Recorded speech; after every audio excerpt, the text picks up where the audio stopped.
Welcome back to the Cozy Cottage Homestead. I just wanted to let y'all know to be careful out there and don't pick up a bunch of nuts, or better yet, hitchhikers, unless it is pecans. And we don't say pecans. Some people do here in the South, but we say pecans.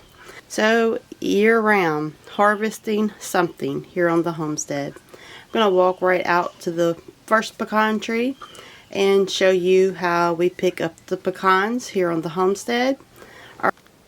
Okay, so what I have here is a pecan getter or pecan picker upper. It is a homemade deal. You can also buy more modern ones, and we do have those, but we use those for picking up brass after we do some target practicing. So I found this one. I was visiting with my son and my grandchildren here a while back, and we went to some flea markets and we found this pecan picker upper here, and it had someone's name on it. So I did a little research. So someone did make this one. You son's gonna give me heck. You can make one of these. It's kind of like it looks like a slinky, but it's probably like some kind of shop material metal. They bent it over and then put a rod on it with a handle, so you don't have to bend over and pick up pecans. It works absolutely wonderful. I don't know how good I'm going to be able to do with holding the camera and picking up pecans, but I'll show you the best that I can how it works. So on the ground, let's see, yeah, you can see some of the pecans. See if I can zoom in.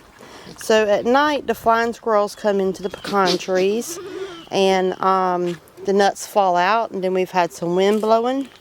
So you literally it already has one little one in there. You would just push it down, and it picks up the pecan. Let's do another one right there by that one. Push it. I really don't know how good I am at going to show y'all this, but I also want to show you a trick on some pecans. Okay, let's see if I can find it. There's a pecan down here that still has the shell on it, the hull over it. I think that's it right there. So what I do, let me zoom back out. What I do is with my foot, I roll it carefully, which is hard with the camera, and then it comes right out of the hull. And then I can simply just get down there and pick it up, because that's more work that I have to do later. So here's another one. It's underneath my foot right there. I roll it,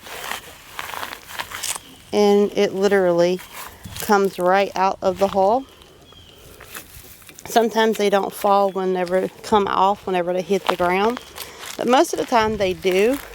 And also you can tell if the nuts are good that way, because if you roll it with your foot and it doesn't crush, then that means that nut is probably really good. If you roll it and catch it with your foot and it smushes, then you know that there's no meat in that nut. Now you will hear some crunching from the shell. See, there's a nut right there. So if I roll it with my foot, put a little bit of weight on it, and it doesn't crush, I know it's pretty good. It's full of meat. So I don't know how good y'all can see this. The sun is kind of shading over, and I'm trying to walk against the sun. So this is what I've been up to. It is time to pick up all the nuts and harvest some. And sometimes you just simply step on one and then you can feel it. But you can see it's getting pretty full. I've already picked up one 5-gallon bucket full of pecans in the shells. You see that one there? I can see that it's bad. Squirrel has ate on it. And I guess you could hear that. I could put a little bit of weight on it, and it just crushed. Now, I don't go around on the property all over looking for pecans, because it is a lot of work. But I do try to keep a little area around the bunny barn, and where we park, and where we walk, mostly, whenever we're not riding around on the four-wheeler. Try to keep them picked up out the way, because I don't want to get hurt. I do have bad ankles, and that would be horrible. I have to be careful. You see that one there is in its hole, and I just rolled it right there, and it came right out. Let's see, this one might be easier one to show y'all because it's not much grass right here. Let's see if I can stop a second and zoom in a little bit on that one. See, it's still in the hull. That's the shell on the outside of the pecan, and then the nut is on the inside. So you can see the nut and you see the hull. So I just gently roll it, and came right out of the hull. So I'm just going to get down there and push this down, and it is getting very full. I'm fixing to go dump it in the bucket. Once it gets full, sometimes it will cause you to lose some of the nuts. Let's see if we can do this. Well, it's kind of hard with one hand, guys. Let's try it this way. But anyway, I've already got one 5-gallon bucket full of pecans, and we got a little start on some more. So this is what we've been doing lately, working on the house. Weather has been perfect. It has been dry, so that is absolutely wonderful for getting that done.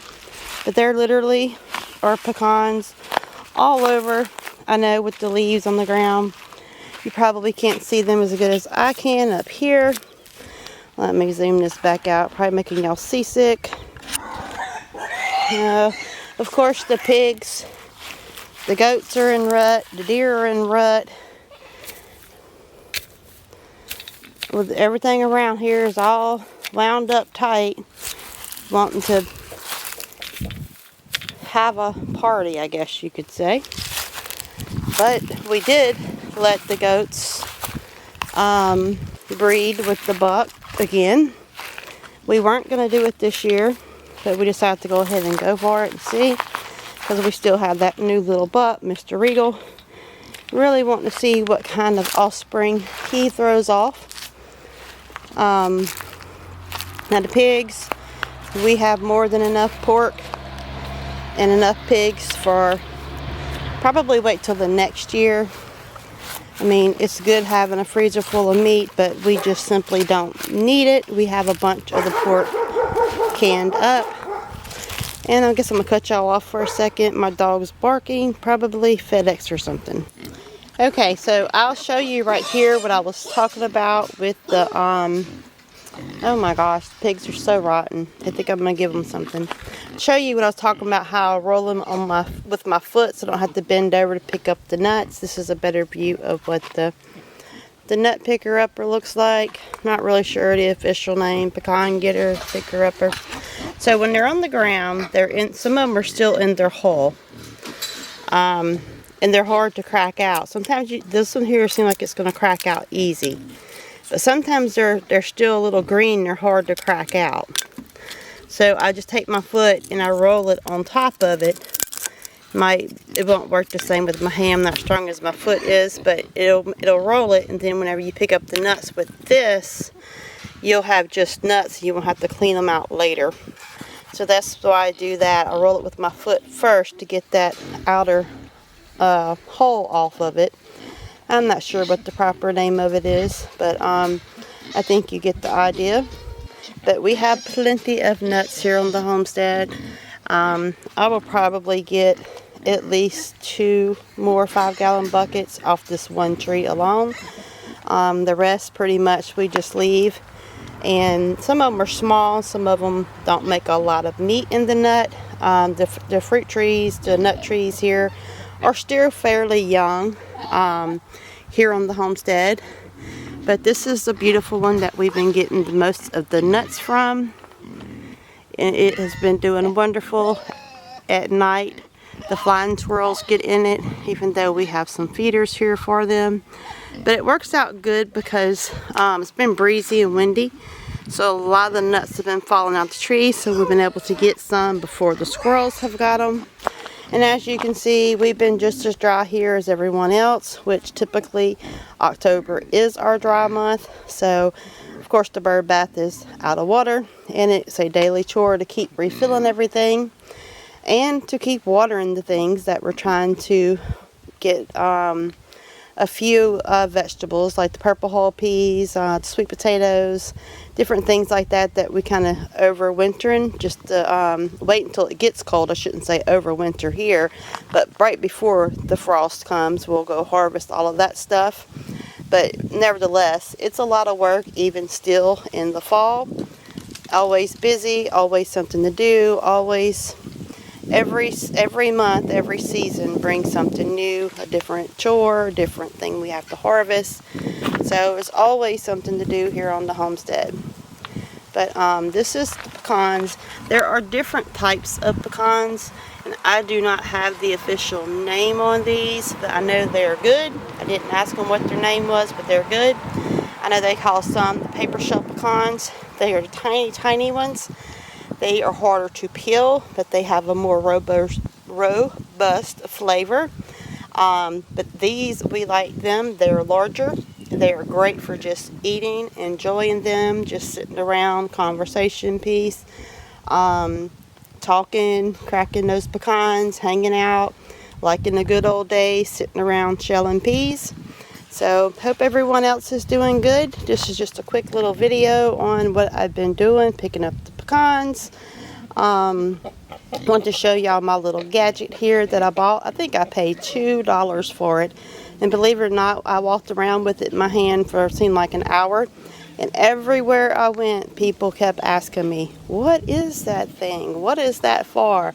Well, let me tell you, before I even could jump out the car good to run over there, it was like a hot commodity, you know. I was like, oh my gosh, I know what that is. So I ran over there and grabbed it. And got a few other really good deals on some things as well. But I knew what it was, and I knew it would make life easier, not having to bend over to pick up pecans. So just remember to work smarter, not harder. And here on the homestead, we have a new thing that we've been talking about and that we've been doing. Our idea of what our homestead is, it's always been frugal, it's always been smaller so that it's more manageable. But we're trying to make our homestead better, not bigger. I know lots of people are trying to build a humongous palace and think they have to have lots of things, but in my mind and with aging in mind, it just seems like a lot more work, a lot more maintenance. What we have is just perfect for us. So thanks for joining me today, and thanks for liking, sharing, and subscribing. And I'll try to be back pretty soon with some more contact. Yeah, I wear contacts too. With some more content. So farewell, homestead family, friends, and neighbors from the Cozy Cottage Homestead.